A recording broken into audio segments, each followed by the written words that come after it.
Hi friends, welcome to Julina's kitchen. എല്ലാവർക്കും സുഖമല്ലേ? ഇന്ന് നമ്മൾ തയ്യാറാക്കുന്നത് വളരെ ഈസിയായി എങ്ങനെ ഇഡ്ഡലി ഉണ്ടാക്കാവുന്നതാണ്. ചിലപ്പോൾ നമ്മൾ തലേ ദിവസം അരിയോ ഉഴുന്നൊക്കെ വെള്ളത്തിലിടാൻ മറന്നു പോകും. അപ്പോൾ നമ്മൾ രാവിലെ എന്ത് ബ്രേക്ക്ഫാസ്റ്റ് ഉണ്ടാക്കണമെന്ന് വിചാരിച്ച് ഇങ്ങനെ ഇരിക്കും. അപ്പോൾ നമുക്ക് സിമ്പിളായി 10 മിനിറ്റ് കൊണ്ട് ഈസി ആയിട്ട് ഉണ്ടാക്കിയെടുക്കാവുന്ന ഇഡ്ഡലി അതെങ്ങനെയാണ് നമുക്ക് തയ്യാറാക്കേണ്ടതെന്ന് നോക്കാം. ആദ്യം നമുക്ക് ഒരു ബൗളിലേക്ക് 2 കപ്പ് റവ ഇട്ട് കൊടുക്കാം.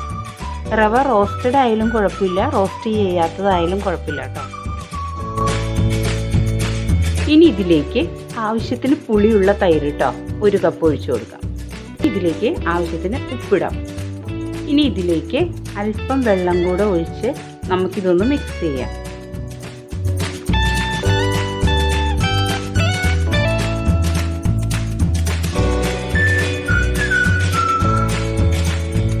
ഈ റവ ഒന്ന് നന്നായി കുതിർന്ന് കിട്ടാൻ വേണ്ടിയിട്ടാട്ടോ നമ്മളിതിങ്ങനെ വെള്ളം ഒഴിച്ച് വെക്കുന്നത്. ഇനി നമുക്കൊരു 10 മിനിറ്റ് ഇതൊന്ന് റെസ്റ്റ് ചെയ്യാൻ വയ്ക്കാം. ഇപ്പോൾ 10 മിനിറ്റ് കഴിഞ്ഞു. ഇനി നമുക്കിതൊന്ന് തുറക്കാം.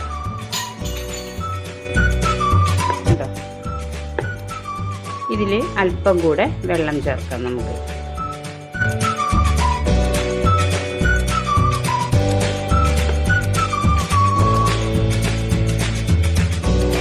ഇനി നമുക്കിതിലേക്ക് 1/4 ടീസ്പൂണിൽ താഴെ ബേക്കിംഗ് സോഡ, അപ്പക്കാരം എന്നൊക്കെ പറയില്ലേ, സോഡാപ്പൊടി എന്നൊക്കെ പറയില്ലേ, അത് 1/4 ടീസ്പൂണിൽ താഴെ ഇട്ട് കൊടുക്കാം കേട്ടോ. എന്നിട്ടൊന്ന് മിക്സ് ചെയ്യാം. ഇനി നമുക്ക് ഇഡ്ഡലി പ്ലേറ്റിൽ നമുക്കിങ്ങനെ ഒന്ന് ഓയിൽ അപ്ലൈ ചെയ്ത് കൊടുക്കാം. ഇഡ്ഡലി വേഗം വിട്ടു പോരുന്നതിനാട്ടോ.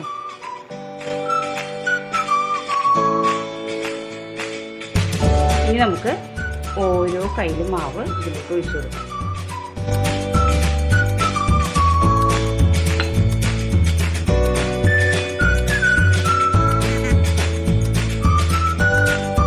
ഇപ്പോൾ ഞാൻ ഇഡ്ഡലി തട്ടിലേക്ക് ഒഴിച്ചു വെച്ചിട്ടുണ്ട്. ഇനി നമുക്കിത് വേവിച്ചെടുക്കാം. ഞാനൊരു സ്റ്റീമറിൽ വെള്ളം വെച്ചിട്ടുണ്ട്, അത് തിളച്ച് വരുന്നുണ്ട്. അതിലേക്ക് നമുക്ക് ഇഡ്ഡലി പാത്രം ഇറക്കി വയ്ക്കാം.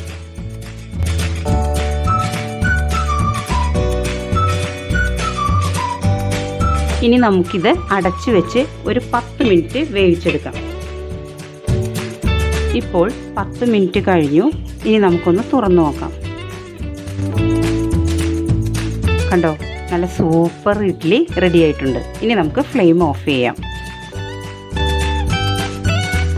ഇനി നമുക്ക് ചൂടൊന്ന് ആറിയ ശേഷം ഇഡ്ഡലി ഇതിൽ നിന്നും വേർതിരിച്ചെടുക്കാം.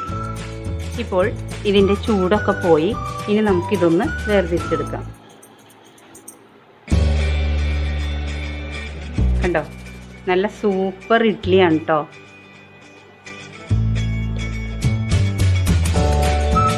നോക്കൂ, കണ്ടോ, വളരെ സോഫ്റ്റ് ആയിട്ടുള്ള ഇഡ്ഡലി എല്ലാം ഞാൻ 2 പ്ലേറ്റിലാക്കി വെച്ചു കേട്ടോ. നോക്കൂ, നമ്മൾ എത്ര സോഫ്റ്റ് ആയിട്ടുള്ള ഇഡ്ഡലിയാണ്. നോക്കൂ, ഇത് കണ്ടോ, വളരെ സോഫ്റ്റ് ആയിട്ടുള്ള ഇഡ്ഡലിയാണ് കേട്ടോ. അപ്പോൾ നിങ്ങളിനി ഉഴുന്ന് അരിയൊക്കെ വെള്ളത്തിലിടാൻ മറന്നു പോയാൽ നിങ്ങൾ ഇതേപോലെ ഇൻസ്റ്റൻറ്റ് ഇഡ്ഡലി ഉണ്ടാക്കിയെടുക്കണം കേട്ടോ. വളരെ ടേസ്റ്റി ആയിട്ടുള്ള ഇഡ്ഡലിയാണ്. അങ്ങനെ നമ്മൾ വളരെ ഈസിയായി റവ ഇഡ്ഡലി ഉണ്ടാക്കി കഴിഞ്ഞു. വളരെ സോഫ്റ്റ് ആട്ടോ ഇത്, വളരെ സിമ്പിളാണ്, വളരെ ടേസ്റ്റിയുമാണ്. അപ്പോൾ നിങ്ങൾക്ക് ഈ റെസിപ്പി ഇഷ്ടമായിട്ടുണ്ടാവുമെന്ന് വിശ്വസിക്കുന്നു. നിങ്ങൾക്ക് ഇഷ്ടമായാൽ ജുലീനാസ് കിച്ചൻ സബ്സ്ക്രൈബ് ചെയ്യാനും ലൈക്ക് ചെയ്യാനും ഷെയർ ചെയ്യാനും മറക്കരുതേ. അപ്പോൾ നമുക്ക് മറ്റൊരു റെസിപ്പിയുമായി വീണ്ടും കാണാം. Thank you.